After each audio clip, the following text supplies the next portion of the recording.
Olá, seja bem-vindo ao Papo de Redação. A Lei Paulo Gustavo foi vetada no último dia 6 de abril pelo Palácio do Planalto. Ela foi pensada para aliviar os efeitos da pandemia no setor cultural.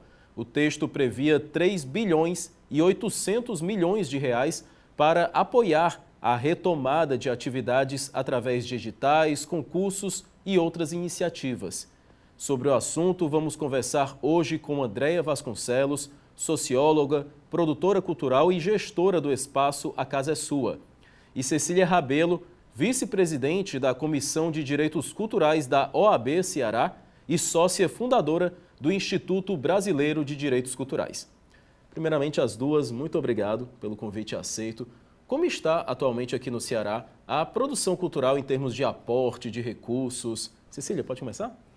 Bom, muito obrigada pelo convite. A produção cultural no estado do Ceará hoje sofre os efeitos da pandemia, assim como em todo o país, né? Apesar de que a Secretaria de Cultura do estado do Ceará, a Secretaria de Cultura do município de Fortaleza e de outros municípios vem aportando recursos através de editais específicos para o setor cultural, a verdade é que ainda não é suficiente, né? Então, os recursos que vêm da legislação federal, através do governo federal, como foi o caso da Lei Aldir Blanc, também é fundamental para essa retomada do setor cultural, né? Afinal, foi um dos primeiros a fechar e um dos últimos a retornar. André, você que trabalha diretamente com produção cultural, como é que está a situação em termos de recursos, de aporte do poder público? Bem, boa tarde a todas, todos e todas. É uma alegria estar participando aqui da TV Otimista, desse momento, né, da gente poder falar um pouco dessa legislação que é tão importante para esse momento, como a Cecília vem falando, de retomada, né? É importante que se diga que essas legislações, assim como a Lei Aldir Blanc foi, naquele momento, vamos dizer assim, mais rígido da pandemia, foi uma conquista de articulação de toda a classe artística em todo o país. A Lei Paulo Gustavo também tem essa mesma origem, né? Origem exatamente da luta e da mobilização do segmento. Segmento que sofreu bastante, né, com esse processo de isolamento social, como a própria Cecília colocou, nós fomos o primeiro a fechar, pelo fato do segmento não ter uma estabilidade financeira, né, nós temos, vamos dizer assim, pouco apoios que são sistemáticos e eles acontecem e não acontecem de forma previsível, né? Assim, você não tem exatamente o tempo certo que cada fomento vai acontecer, né? E aí vai mudando isso de gestão para gestão. Então, o segmento fica muito desprotegido, vamos dizer assim. Então, a gente passou por esse primeiro momento, que foi um momento muito difícil, com o fechamento, né? Com essa rigidez próprio da pandemia, e nós estávamos aí nesse processo lento ainda de retomada. O aporte federal oriundo da Lei Aldir Blanc ajudou naquele momento, e agora a gente vinha numa crescente, né, nessa expectativa de que a Lei Paulo Gustavo pudesse exatamente trazer essa continuidade necessária para a retomada das atividades no setor. Um setor que a gente tem muitas empresas culturais que fecharam suas portas, muitos coletivos, né, e associações que entregaram suas sedes, né, e que não, exatamente por falta de manutenção, recursos, e aí fica realmente complicado a gente, ainda nesse momento, estar recebendo um veto que já era esperado, né, porque a política do governo federal é uma política que não dá prioridade ao segmento cultural, às políticas culturais, né, visto que a primeira ação dessa gestão foi exatamente a extinção do ministério que tratava dessa temática. Então, a gente já aguardava que esse veto acontecesse, na Lei Aldir Blanc ele também aconteceu, e nós estamos agora numa expectativa articulada, né? A gente vem tentando aí dialogar com o Senado Federal para que a gente possa realmente efetivar esse fomento tão importante nesse momento. André, muitos eventos estão retomando, né, um processo de retomada. Como é que você avalia a situação? O setor cultural ainda sente os efeitos da pandemia ou você consegue enxergar uma recuperação no momento? Os eventos, eles são extremamente importantes para mobilizar toda essa cadeia, toda essa rede, né, que depende tanto das atividades quanto ainda depende muito, e aí a Cecília vai concordar comigo, do fomento governamental, né? Nós temos o setor de entretenimento, que são esse setor dos grandes eventos, e nós temos o setor voltado, mais dedicado ao que a gente pode dizer às políticas culturais, mais dependente das políticas culturais. E aí nós estamos falando de mestres da cultura, nós estamos falando de companhias de teatro de pequeno e médio porte, né, técnicos, produtores que trabalham com esse segmento, diretamente com esse segmento. E aí sim, ficamos ainda muito necessitados, de uma certa forma, de que essa política cultural dê conta, né, desse universo de artistas, produtores e técnicos. Cecília, a possibilidade da aprovação da Lei Paulo Gustavo gerou uma expectativa para o setor?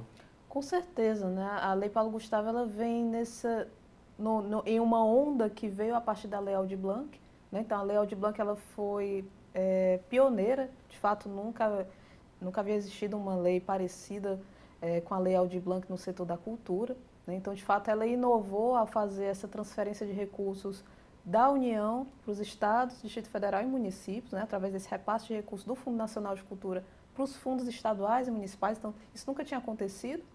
Então, a Lei Aldir Blanc ela trouxe essa inovação, né? Algo que já era previsto na Constituição Federal, esse repasse, mas nunca havia sido feito, né? Isso é interessante, porque apesar do Sistema Nacional de Cultura, que é, digamos assim, o desenho da gestão e política cultural do país, como deve ser, existe desde 2012 na Constituição Federal, ainda não foi efetivado como deveria ser, né, até hoje. Então, a Lei Aldir Blanc, ela trouxe esse recurso, que já existia, né? Na verdade, ela viabilizou o repasse do recurso, fazendo algo que, na verdade, já poderia ter sido feito há muito tempo atrás. Então, a Lei Aldir Blanc, ela trouxe esse recurso e, enfim, foi visto que, de fato, era necessário, né? Foi utilizado, os estados e municípios e o Distrito Federal realmente fizeram seus editais, fizeram o repasse dos auxílios, dos subsídios, e aí, vendo tudo isso e vendo quanto ainda era necessário continuar com esse fomento a esse setor, nesse momento da pandemia, veio a ideia também da Lei Paulo Gustavo e de outras leis, né? Porque não tem só ela foi vetada agora, mas a lei, né, chamada Lei Aldir Blanc II, que cria uma política nacional da Lei Aldir Blanc, né, da Aldir Blanc, ela também está nesse trâmite, né? Ao que parece foi aprovada agora, também vai para sanção ao veto do presidente, mas são duas leis que vieram nessa onda da Lei Aldir Blanc, que é muito importante, que tem várias críticas em relação à forma como foi executada, mas que não tira o mérito dela de ser necessária, né? Então, de fato, ela é necessária, foi necessária, assim como a Lei Paulo Gustavo também é necessária, e essa outra também, a Lei Aldir Blanc II, né, que cria essa política nacional da Aldir Blanc, também é necessária no momento, pelo simples fato de que hoje o governo federal, de fato, não tem um aporte de recurso direto, né, na política cultural. Não tem. O fato é que editais, por exemplo, né, o Fundo Nacional de Cultura é um fundo, como dito, específico para fomentar a cultura, né? Então, ele deveria lançar editais, ele deveria fazer chamadas e repassar esse recurso para o setor. Isso não vem acontecendo há muito tempo, né? Então, na verdade, o que essas leis vêm fazendo é, digamos assim, tirando do governo federal, da União, né, e colocando, descentralizando esse recurso, né, colocando para os estados e municípios, de fato, repassar esse recurso para o setor, né? Então, penso que são duas leis necessárias, né, e que vão continuar sendo necessárias durante muito tempo, apesar da Lei Paulo Gustavo ser um repasse único, e a Aldir Blanc II, ela pensa num repasse ano a ano, né, que dura 5 anos, etc. Mas a gente tem que pensar para além disso, né? Eu penso que a gente precisa pensar, de fato, um fomento que seja continuado, né, que não dependa toda a vida de criação de uma lei, até porque o fomento à cultura e à política cultural ela já é previsto como direito fundamental. Ou seja, a gente precisa de uma política de Estado, né, e não de governo. Perfeito. O Sistema Nacional de Cultura ele é exatamente isso, né? Então, ele pensa uma política descentralizada, né? Está lá na Constituição Federal, assim como existe o Sistema Único de Saúde, assim como existem os repasses da educação, o Sistema Nacional de Cultura está previsto lá, né? Então, ele prevê um sistema que é descentralizado, que é democrático, né, e que tem um fomento continuado, inclusive com aumento de recursos ano a ano, né? Isso é interessante, porque, de fato, lá é previsto que o o total de recursos aportado na cultura ele deve ser aumentado gradativamente. Então, apesar de estar previsto lá desde 2012, não existe uma lei que regulamente o Sistema Nacional de Cultura no país, né? Então, a ausência dessa norma, que seria uma norma geral, né, para a União, Estado, Distrito Federal e município, valeria para todo mundo, ela seria uma norma que ia regulamentar exatamente como seria essa gestão e essa política cultural em todo o país. Então, como é que daria esse fomento, como é que daria esse repasse de recursos, né? Então, seria uma lei que previa, né, deveria prever um sistema, de fato, regulamentado. O que aconteceu é que a gente, por exemplo, na Lei Aldir Blanc, a gente recebeu o recurso, né, os estados, Distrito Federal e municípios receberam os recursos, e não existia uma norma geral que dissesse como fazer. E por isso, cada estado e município, o Distrito Federal, teve que correr atrás para fazer da forma como entendia ser o correto, né? Isso causou alguns impasses, causou alguns travamentos, porque muitos municípios sequer tinham recebido recurso na vida para a cultura. Não tinha pasta para a cultura, né? Pasta, secretaria, enfim. Nunca tinha feito um edital na vida. Então, chegar com esse recurso na ponta, né? Para os artistas, para os gestores, privados, enfim, para os produtores, foi um desafio, né? Então, penso que a ausência dessa norma aí prejudica o setor cultural, sabe? Então, penso que importantíssimo as legislações de fomento, mas importantíssimo também a gente ter uma legislação que seja base, né? Que preveja regras claras de como esse fomento deve fazer, exatamente para virar uma política de Estado, não de governo. André, você vê da mesma forma, falta uma política que seja mais de Estado e menos de governo? Sim, concordo plenamente com o que a Cecília vem pontuando. É importante que se diga que anterior a essa gestão federal, como ela mesma colocou aí, você tinha um sistema que ele foi construído a partir da participação popular, a partir da participação social, foram feitas conferências, os estados e municípios prepararam seus documentos, seus planos para fazer a gestão, exatamente, a criação dos seus fundos também. Então, assim, todo o processo de preparação para que o sistema funcionasse, o Sistema Nacional de Cultura funcionasse, fosse irrigando, então, fundo a fundo, estados e municípios, ele foi criado, né? Ele foi estruturado.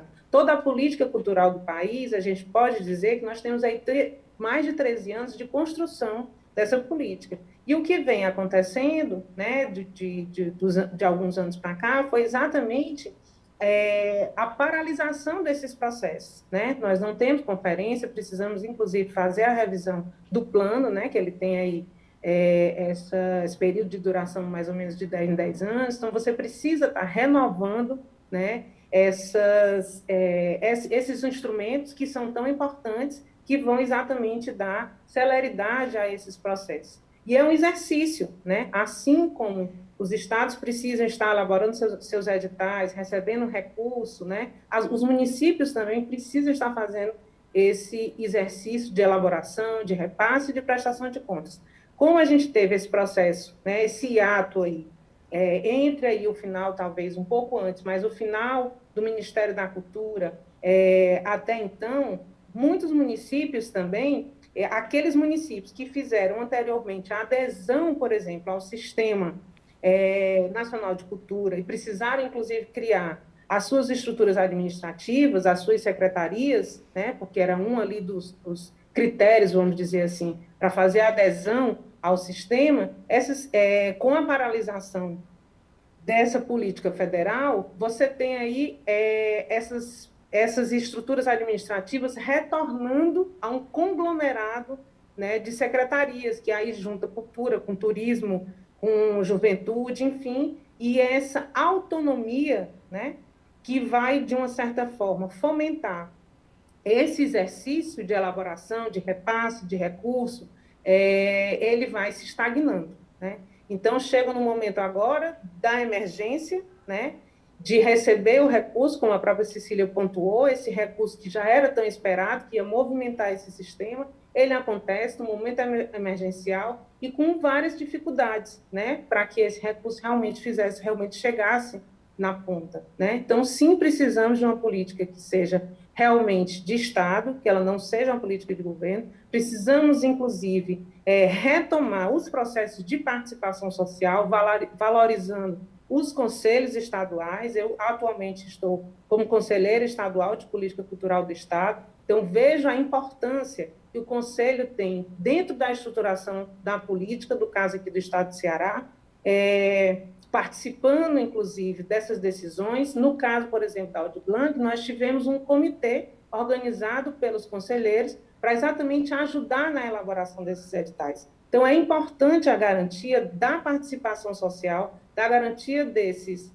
representantes dos segmentos culturais para exatamente auxiliar, né, fazer com que de forma parceira, vamos dizer assim, com os governos municipais e estaduais, para que eles consigam dar celeridade, entender realmente qual é ali o sistema cultural que está organizado no seu município, qual é a rede, né, que ele pode atender a partir desses recursos. Então, é um processo de muitas pontas, na realidade, né? Você tem aí a necessidade de organização dessa política cultural a partir desses vários segmentos, a partir desses vários instrumentos. A gente vinha nesse caminho e é importante sempre que a gente diga e registre que a partir da implantação da atual política federal que está aí, que a gente tem uma ruptura e essa ruptura vai realmente impactar na fragilidade dando fragilidade a esses processos.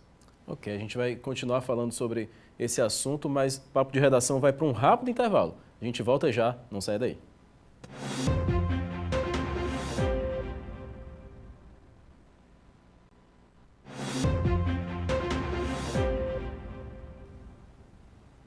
Papo de Redação de volta, hoje discutindo financiamento público para o setor cultural. Cecília, voltando a falar sobre a expectativa gerada em torno da possibilidade de aprovação da Lei Paulo Gustavo, até para que a gente entenda melhor, né, você como advogada, queria que você explicasse o que estava previsto nessa lei. Em termos gerais, a gente sabe que era um aporte de quase 4 bilhões, né, mas isso é muito geral. Como é que funcionaria essa lei, a divisão desses recursos?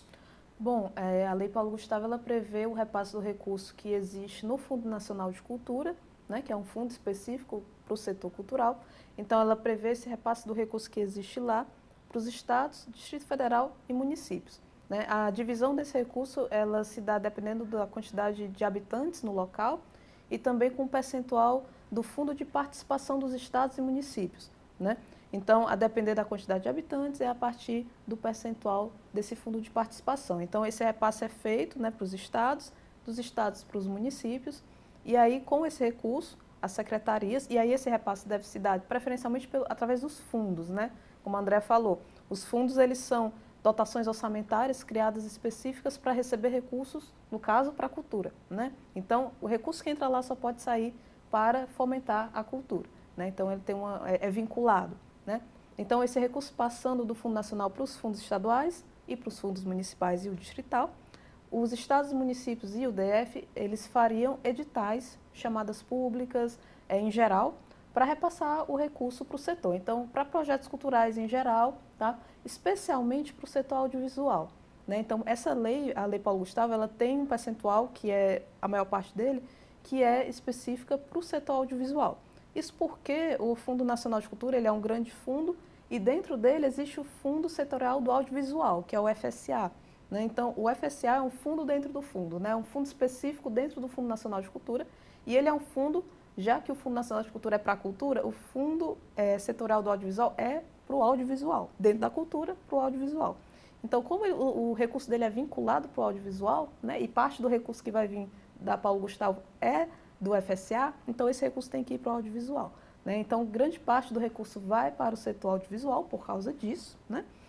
E outra parte vai para todos os outros setores e segmentos, né? Então, a gente pode pensar, por exemplo, em editais de premiação, que premiem, por exemplo, o reconhecimento, né, de artistas e grupos que já têm um grande histórico aí na sociedade, como projetos culturais em geral, subsídio, por exemplo, para a manutenção de espaços, como a André falou, que sofreu muito, né? A questão da manutenção dos espaços, até pagar uma conta de luz que seja, reformar um palco que seja, esse recurso poderia ser utilizado para isso, por exemplo, né? Então, esse recurso ele iria, né, tomara que vá para estados, municípios, DF, a partir daí vão lançar editais, chamadas, etc., né, sempre democrático, né, não é um repasse direcionado, é um repasse que depende de comprovação, por exemplo, de histórico, as pessoas são pessoas realmente da área, né? Então, esse repasse é feito e prestado contas, né? A gente sabe que o recurso que chega na ponta, né, para os artistas, grupos e coletivos, é um recurso que deve ser prestado contas também, seja de realização de um cumprimento de objetos, seja uma prestação de contas financeira, mas é prestado contas desse recurso, né? Então, basicamente, a Paulo Gustavo é isso, é um recurso único, que já eu digo único porque é um repasse único, como foi a Aldir Blanc, né? De um recurso que já existe no Fundo Nacional de Cultura, então não está criando dinheiro do nada, esse recurso já existe, já está lá, né? Parado, e ele vai exatamente descentralizar. E aí a União vai fazer esse papel de regulamentar, né? Vai ser necessário ela fazer esse papel de regulamentação, de ser uma grande gestora aqui em cima, né, desse recurso, e os estados, DF e município vão atuar na ponta, realmente fazendo esse repasse. Perfeito. André, a Cecília comentou a respeito aí de onde vem o recurso, né? O governo federal se posicionou dizendo a respeito da limitação dos gastos, a questão do teto. Como é que você vê esse discurso, né? Visto que a produção cultural ela também gera arrecadação, gera emprego, não é isso? Bem, eu vejo de duas formas. Primeiro, é o desconhecimento total do segmento cultural. Quem hoje está à frente da chamada Secretaria, né, Especial da Cultura, não tem conhecimento do segmento, não tem tido talvez não tenha tido nenhum cuidado, né, de fazer o levantamento de como se deu a estruturação e a organização desses processos políticos, né, da organização dessa política cultural nacional que nós tínhamos, né, que exatamente dá origem aí ao Sistema Nacional de Cultura e todas as suas vertentes, a vasta legislação cultural que nós temos, né, e aí a Cecília pode, inclusive, falar muito bem disso, né, e a partir de 1988, com a própria Constituição, né, chamada Constituição Cidadã, nós temos aí, então, a garantia, inclusive, da participação, dos processos participativos, né, que vão originar e dar aí legitimidade, né, a essas construções. A outra questão é a gente saber que existe aí uma perseguição política mesmo ao segmento cultural, isso é muito claro, isso não é uma coisa que a gente está levantando agora, nesse momento, mas é uma questão muito clara e a gente sabe que todas as comprovações necessárias, porque a gente tem aí um grupo de parlamentares que vem apresentando, né, essas emendas, essas propostas que vão originando aí essas leis, com comprovação orçamentária, né? Então a gente sabe que na realidade esse recurso existe e ele não pode ficar contingenciado. Então a gente tem muitas outras ações do governo federal que vão provando esse descaso, na realidade, com o segmento cultural. E, na contramão disso, a gente vê a importância desse segmento exatamente nesse momento da pandemia, né? Com o próprio setor, com todas as dificuldades que nos foram impostas pelo momento, né? Se reinventando, entrando na casa das pessoas, trazendo ali um pouco de alento nesse momento de isolamento em que o mundo todo sofreu. Então, assim, é muito importante o reconhecimento desse segmento, né? A participação, o papel que o segmento cultural tem junto à sociedade, né? Esses produtos finais que chegam e são direcionados à população, seja um livro, seja um filme, seja uma música, né? Então, assim, nós estamos falando de várias linguagens artísticas, nós estamos falando de vários outros segmentos, né? Nós estamos falando de milhares de trabalhadores e trabalhadoras da cultura que se sustentam suas famílias a partir dos seus trabalhos. E a gente sabe a importância que o segmento cultural, né, os valores aí que o segmento cultural trazem para o PIB do nosso país, né, gerando exatamente emprego e renda para muitos trabalhadores e trabalhadoras. Então, assim, é uma falácia, a gente entende que é uma falácia, a gente entende que existe ali um processo de descaso, e isso já vem se comprovando desde o início dessa gestão federal. Perfeito. Cecília, pelo que você explicou, né, o recurso já existe, né, não seria um gasto a mais do governo. Como é que você avalia a justificativa por parte do governo federal, né, visto que esse aporte ele traria eventos, traria espetáculos e isso possibilitaria, por exemplo, o aumento da arrecadação por parte do próprio Estado, já que teria atividades acontecendo? Com certeza, né? Assim, a injetar esse recurso nesse setor cultural, com certeza geraria eventos, geraria projetos, enfim, espetáculos em geral, e com certeza a arrecadação aumentaria através da prestação de serviços, impostos em geral, tributos em geral, né? Pessoas iam, na verdade, continuar a trabalhar no setor, né? Então, na verdade, a ideia de que a transferência desse recurso afetaria, por exemplo, o teto de gastos do governo federal, me parece que é um argumento, obviamente, mas é um argumento que parece que não tem muito fundamento, não mais um fundamento político. De fato, é um fundamento político no sentido de que esse recurso já existe, não é uma criação de despesa nova, né? De fato, ele já está lá e ele não é utilizado, ele é contingenciado, né? Que ele, na verdade, é uma forma, né, utilizada para tentar manter o teto de gastos do governo federal. Isso não é de hoje, mas é algo que acontece desde muito tempo.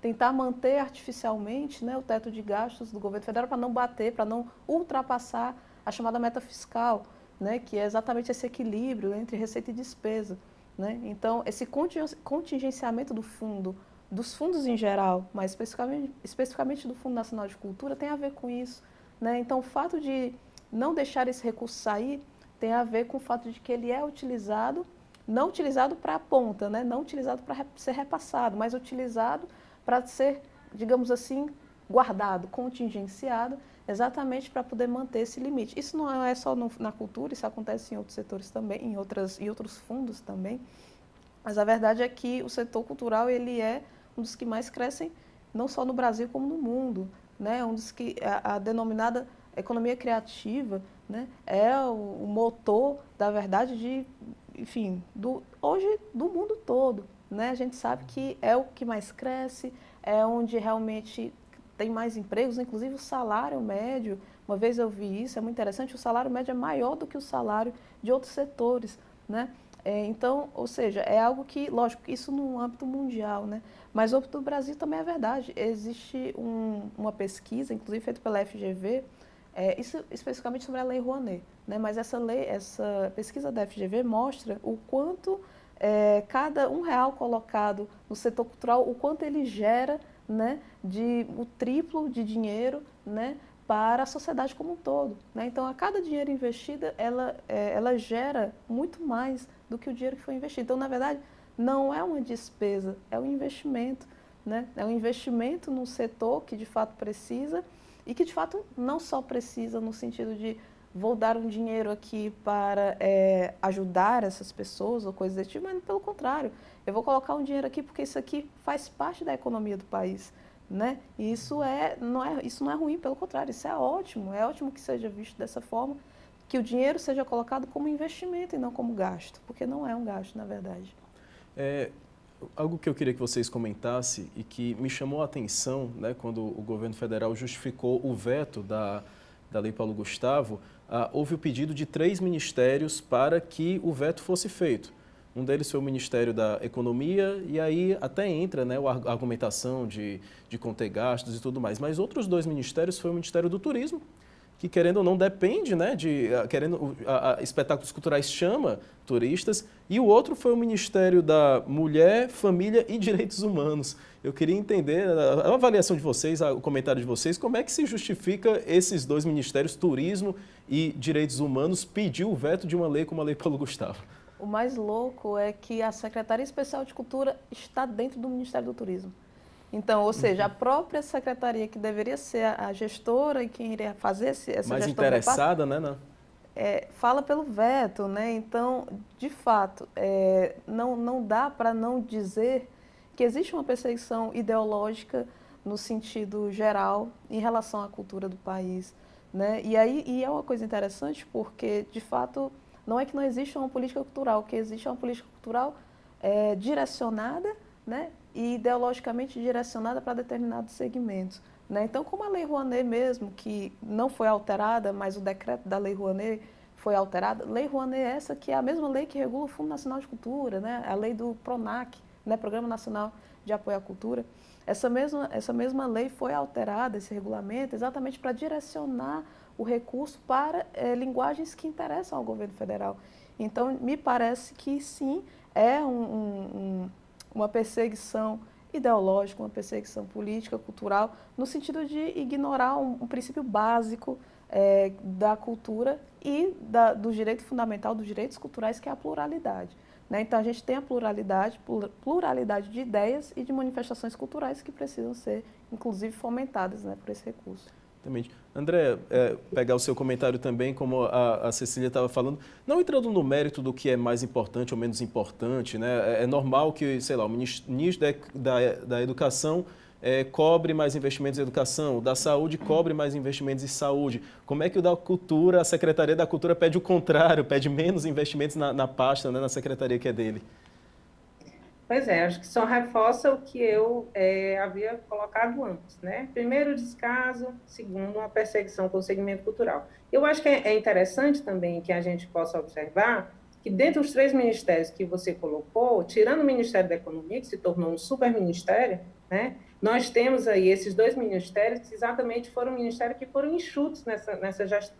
Então, as políticas que existiam, inclusive políticas que eram realizadas e estavam iniciando um processo de diálogo importante entre o próprio Ministério do Turismo e o Ministério da Cultura anteriormente, até porque tínhamos aí uma Secretaria de Economia Criativa que fazia um diálogo importante e transversal. Nós tínhamos também uma política muito importante voltada para o segmento de mulheres, segmentos LGBTQIA+, que estão agora todos juntos dentro desse outro ministério que virou um conglomerado. E exatamente nós temos a paralisação dessas políticas, que são políticas demandadas a partir da sociedade civil, a partir dos segmentos organizados da sociedade civil, como o movimento de mulheres, o movimento de pessoas negras, o movimento LGBTQIA+, então todas essas e outros movimentos, né, que estavam ali representados por esse Ministério da Mulher e tal, e um monte de coisas juntas, essas políticas estão extintas, né? E aí a gente vê aí, inclusive, um número crescente, né, que nos deixa completamente impressionados, né, como cresceu o número, por exemplo, de violência contra a mulher e como as ações que possam vir a se contrapor, né, a essa violência, elas não existem, elas não acontecem. Né? No momento que a gente precisaria estar aí fortalecendo instituições, por exemplo, como a Casa da Mulher Brasileira, que foi criada na gestão anterior, você tem aí a extinção, né, de estruturas tão importantes como essa. Então, a gente vê a negligência desse governo com essas pautas e essas agendas sociais que são tão importantes. E aí a gente pode voltar a falar exatamente da própria cultura e da política cultural, que a gente percebe que a política ela tinha se ampliado, né? E era uma política que dialogava, inclusive, com o segmento indígena, com o segmento dos afrodescendentes, né? Com as políticas de terreiro, com as políticas dos mestres da cultura, com essas políticas que acontecem dentro dos diversos territórios. Você tinha uma ampliação do entendimento e do conceito de cultura. Então, você não tinha uma política só destinada para as artes, mas uma política destinada para a cultura, para o nosso fazer, para exatamente ser como somos, esse reconhecimento, esse processo identitário. E a política do governo federal, ela estava voltada exatamente para essa diversidade, né, para essa importância desse reconhecimento dessas tradições, desses fazeres dentro dos diversos territórios. Então, você tem uma diminuição, você tem uma paralisação desses processos, e essa política reflete exatamente essa falta de conhecimento, essa falta de envolvimento com essas agendas sociais tão importantes para o nosso desenvolvimento enquanto sociedade. Ok. A gente vai continuar falando sobre o veto presidencial à Lei Paulo Gustavo depois do intervalo. Papo de Redação volta já.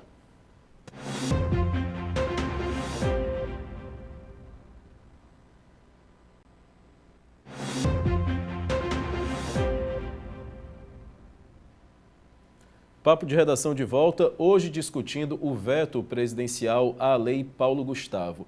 Bem, Cecília, o nome da Lei Paulo Gustavo, você estava explicando que a maior parte desse aporte seria para o setor audiovisual. E o nome, né, Paulo Gustavo, é o campeão aí de bilheteria do cinema nacional. Como é que você vê a escolha desse nome e essa homenagem a ele?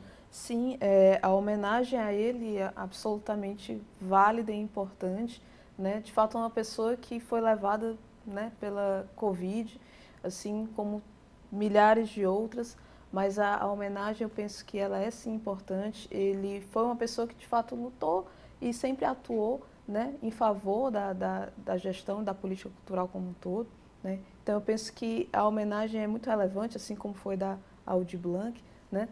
O setor audiovisual ele é um setor também que sofre com, apesar de que ele está no streaming, ele tem essa possibilidade virtual, ele também sofre com os efeitos da pandemia, especialmente pelo fato de que lá no começo a gente viu, né, vários filmes, séries foram paralisados porque simplesmente não podia se reunir para gravar, né?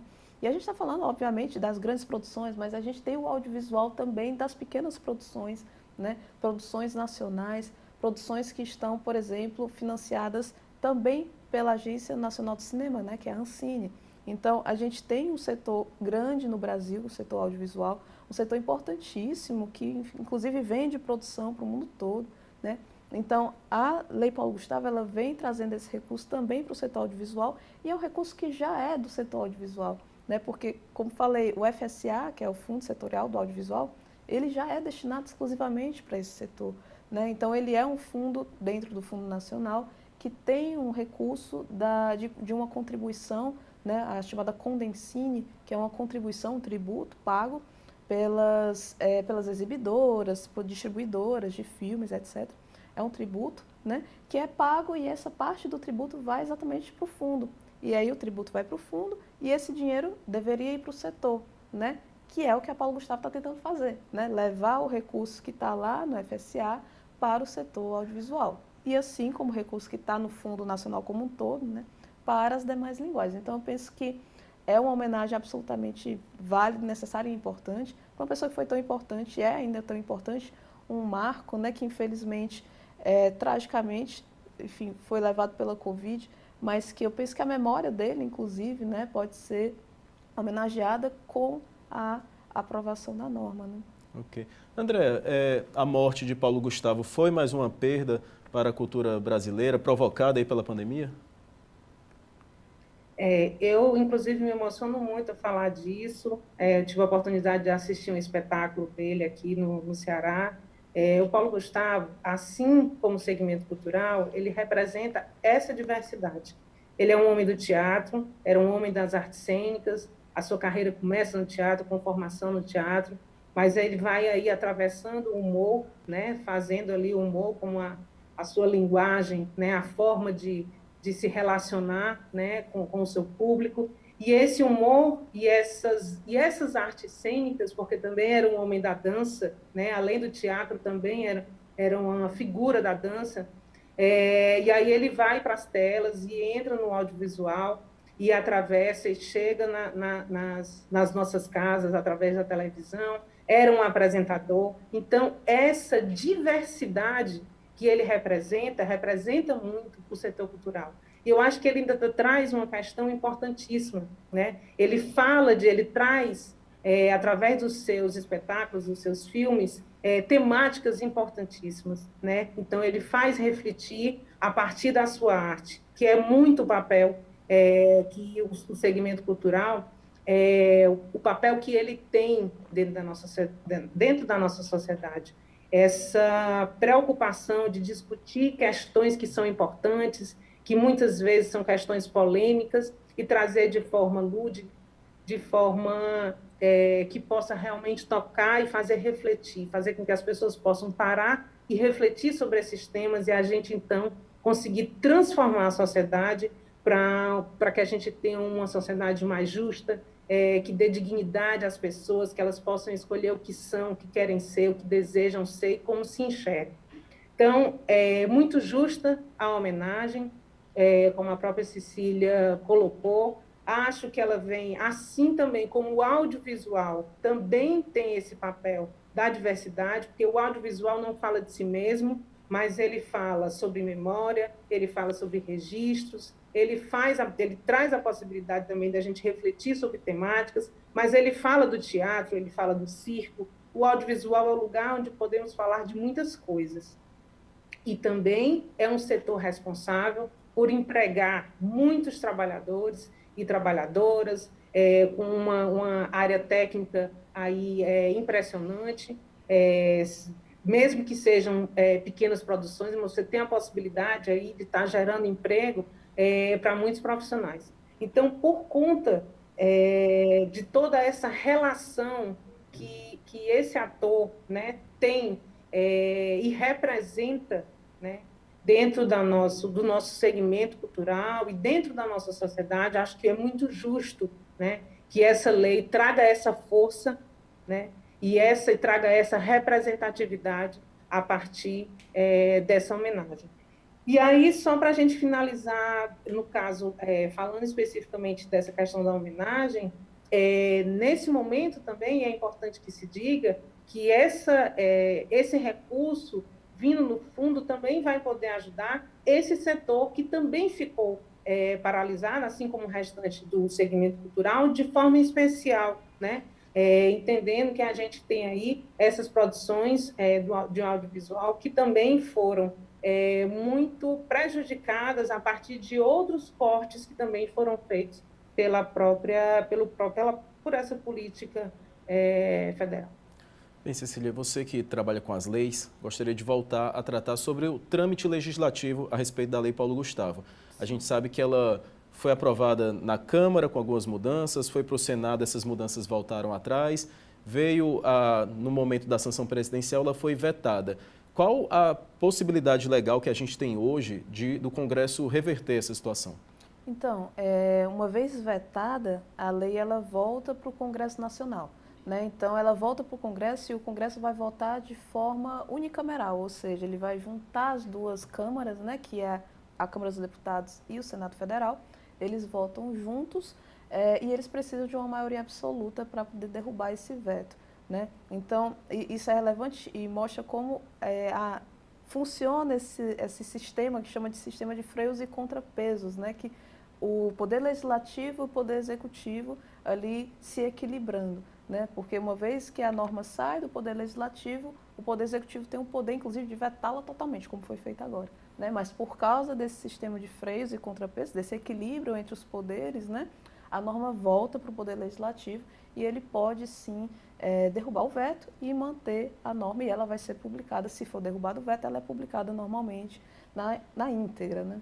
Dessa forma, a gente pode ser otimista, já que anteriormente no Congresso, tanto a Câmara como o Senado haviam aprovado, então existe essa tendência ou eu estou fazendo uma leitura errada?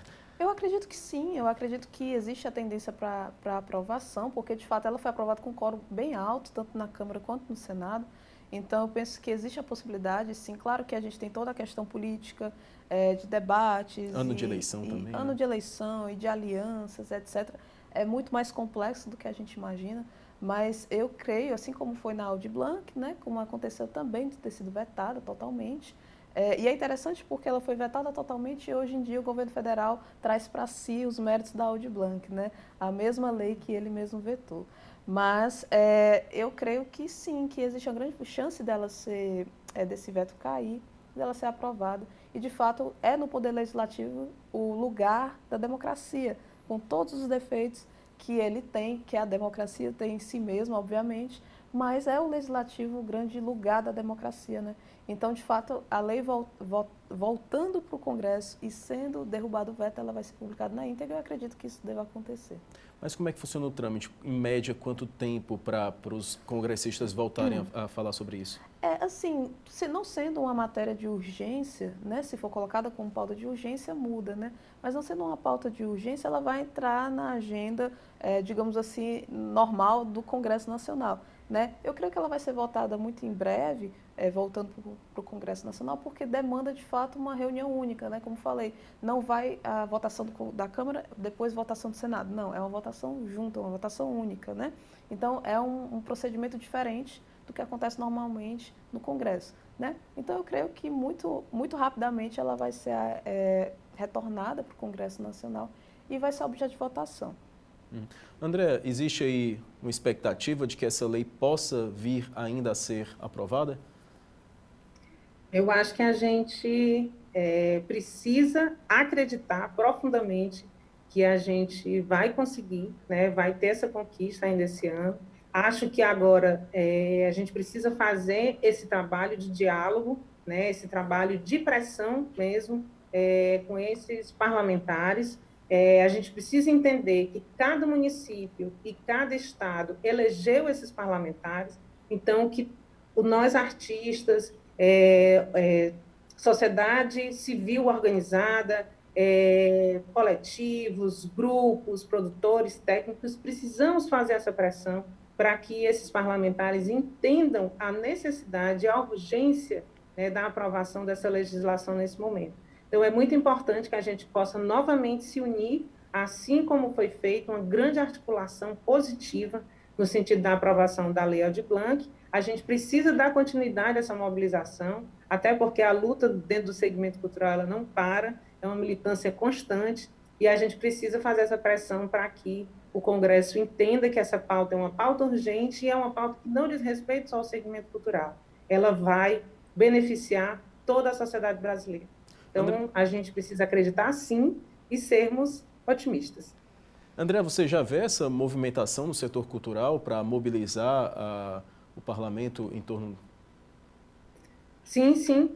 Nós temos um Instagram aqui no estado do Ceará, tem uma articulação nacional com comissões referentes aí à aprovação, né, da lei, né, que dá essa movimentação em função da Lei Paulo Gustavo. E aí a gente vem postando nesse Instagram, se articulando, fazendo algumas hashtags para twittar, cards também são feitos, para que a sociedade civil também entenda o que é que está acontecendo, trazendo informações sobre essa legislação que é importante, trazendo informações para a sociedade, também fazendo esse chamado, né, para que a gente possa fazer essa pressão aí nos parlamentares e que a gente possa, o mais rapidamente possível, chegar no final aí desse processo e aí começar um novo processo que vai ser a Lei Aldir Blanc.